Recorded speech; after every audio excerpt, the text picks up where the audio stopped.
ever been to New Orleans, it's the hottest city. New Orleans, Louisiana, a uniquely American city. A rollicking mix of French, Spanish, Creole, Cajun, and African influences. A place with its own beat. A city of 500,000 people spiced with jazz, voodoo, and gumbo. Drop me off in New Orleans, man. The good times roll on the very fragile soil of the Mississippi Delta. This major port city is built almost entirely below sea level. It's shaped like a crescent and surrounded by water. The Gulf of Mexico 100 miles to the south, Lake Pontchartrain to the north, and the Mississippi River winds through it.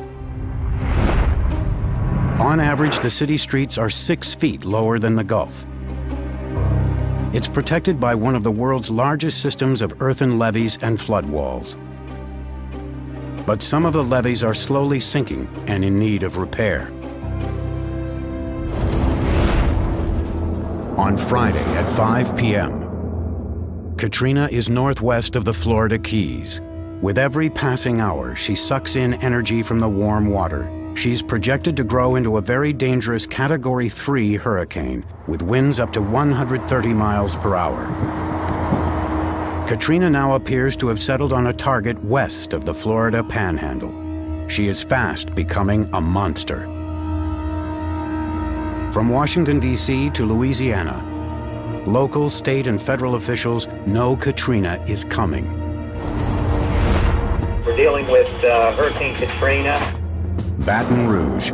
Here at the Louisiana Emergency Operations Center, officials are in battle mode. Several times a day, they strategize on the phone with emergency planners around the state, the ones who'll be on the front lines if disaster strikes. One local official recorded these calls and provided them to the producers of this documentary. They reveal what officials say to each other and how they plan, up to the very moment that Katrina strikes. Would like to point out or let you know, too, that the governor is monitoring the call.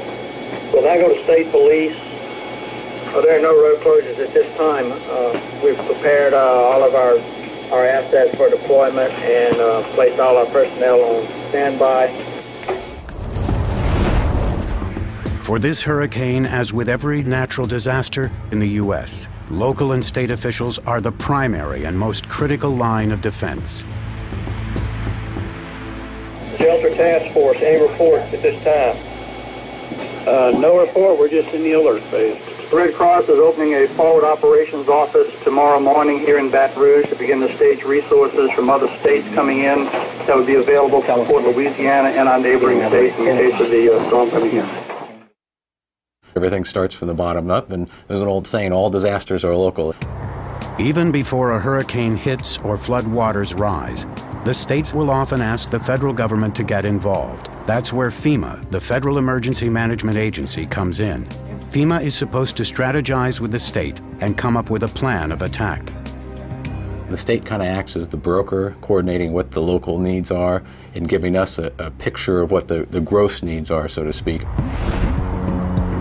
Also on this Friday, August 26th, both Mississippi and Louisiana declare states of emergency, which give the governors the right to deploy National Guard troops and suspend civil liberties.